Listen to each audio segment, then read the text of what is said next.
জলের আর এক নাম হচ্ছে জীবন। জলের আর এক নাম হচ্ছে জীবন।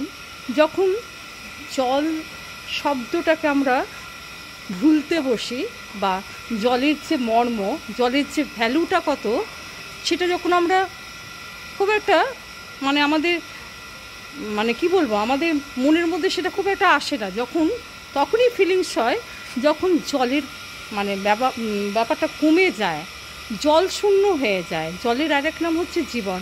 জলশূন্য হয়ে যায়, তখন জলের ব্যাপারটা ইতিমধ্যেই এসে যায়। জল হচ্ছে এমন একটা ব্যাপার, জল হচ্ছে একটা শক্তি, আর জলের সঙ্গে আমি এখানে কানেকশন করছি জীবন। জলের আর এক নাম হচ্ছে জীবন। জল ছাড়া মানুষ বাঁচে না। তাহলে জীবন আর জল হচ্ছে একে অপরের একে অপরের পরিপূরক, একে অপরের সাথে। যখন হঠাৎ করে জলটা বাড়িতে দেখছি কম, ট্যাঙ্কে কমে গেছে, জলের অপেক্ষায় আছি, যেভাবে একটা কাজ হয়ে গেল না, আমাকে জল খানিকটা নিতে হবে। এবং এই জল নেওয়ার ব্যাপারটা খুব ধৈর্যশীলতা, এবং এখানের সঙ্গে আর একটা কানেকশন হচ্ছে, আমরা মেয়েরা বা নারীরা তখনই জয়লাভ করবে যখন তার মধ্যে একটা ধৈর্যশীলতার মাপকাঠি কাজ করবে। ধৈর্যশীলতা, আমরা নারী, আমরা যে কোনো পরিবেশ পরিস্থিতি জয় করতে পারি, চাই লড়াকু মন, চাই সর্বরকম পরিকাঠামো। আর তখনই এটা হবে পুরোটা শিক্ষার পরিকাঠামো দিয়ে। খুব বেশি করে আমার মায়ের কথা মনে পড়ছে। মা বলতেন, যখন এমন একটা পরিকাঠামোর মধ্যে তুমি পড়ে যাবে, খুব একটা কঠিন সময়, সেরকম একটা সময় জল নেই। সবাইকার মধ্যে যখন এই ব্যাপারটা ঘোরাফেরা করছে, আমাকে সেই সময়টার মধ্যে ক্রস করতে হচ্ছে, তখন একটা যখন ব্যবস্থা হয়ে গেল, পুরো ব্যাপারটা তো একজনকে পরিচালনা করতে হবে। পরিচালনা করছি, এতটুকু বিরক্ত নই, এতটুকু ক্লান্ত নই, এতটুকু বিধ্বস্ত নই, মনের ক্যানভাসে ছবি আঁকছি। মায়ের কথা বেশি করে মনে পড়ছে। মা বলতেন, জীবনটা একটা ফ্লোর মতো, নদীর মতো, আসবে যাবে, এবং এক একটা ঢেউকে তুমি কীভাবে অবস্টাকলসগুলোকে অতিক্রম করবে।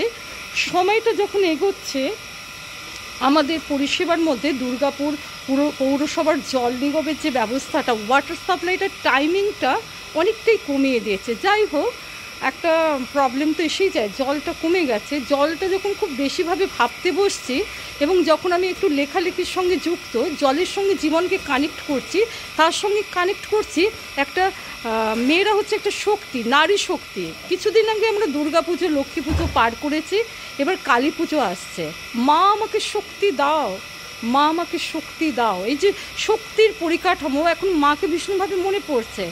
মা বলেছেন, যে কোনো একটা যখন পরিকাঠামোর মধ্যে পড়বে, ভীষণ ভঙ্গুর, কিভাবে তুমি ঘুরে দাঁড়াবে, তোমাকে ধৈর্যশীলতার মাপকাঠি, সব কিছু মাপকাঠি দিয়ে তুমি যখন সময়টাকে জাজ করে নেবে নিখুঁতভাবে এবং অত্যন্ত দক্ষতা মুন্সিয়ানার সঙ্গে, হয়তো আমার নিজের কাজগুলো আমি ঠিকমতো করে উঠতে পারিনি, কিন্তু আমি যখন ক্যানভাসে ছবি আঁকছি, একটা জলের সঙ্গে যখন মানুষের জীবনকে রিলেট করতে পারছি, বা জলের সঙ্গে যখন একটা নারী শক্তিকে রিলেট করতে পারছি, খুব সুন্দরভাবে জল, জীবন এবং নারী শক্তি এবং একটা ধৈর্যশীলতা, চারটেকে একে অপরের পরিপূরক করে যখন রিলেশনের জায়গায় একটা দাঁড় করিয়ে দিচ্ছে। মায়ের কথা মনে পড়ছে, একটা ভূমিকম্প প্রবণ এলাকায় মানুষ কীভাবে বাঁচবে, একটা বন্যা কবলিত এলাকায় মানুষ কীভাবে বাঁচবে।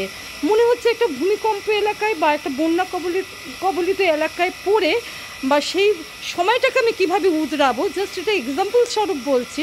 তাই মেয়েরা কোনো একটা পরিকাঠামোর মধ্যে পড়লে হাউতাস করে ভঙ্গুর হয়ে গেল, আমার কি করে চলবে, চারদিকে ফোন আর ফোন, না, আমি বলবো একেবারে শান্ত এবং সহনশীল মনোভাব নিয়ে তুমি কিভাবে সময়টাকে জাজ করে সেই সময়টাকে উতরাতে পারবে। জীবন এবং জলের সঙ্গে তোমার অত্যন্ত মুন্সিয়ানার সঙ্গে সেই চাবিকাঠিটায় সুন্দর নিপুণ দক্ষতার সঙ্গে সরাসরি স্পিচ দিলাম সময় শর্মিষ্ঠা কবিতার প্রাঙ্গণ থেকে। সবাইকার শুভ কামনায় ব্রতী হয়ে সময় শর্মিষ্ঠা, এবং অবশ্যই এই ক্যাপশনটার নাম রাখলাম, জলের আর এক নাম হচ্ছে জীবন। ধন্যবাদ।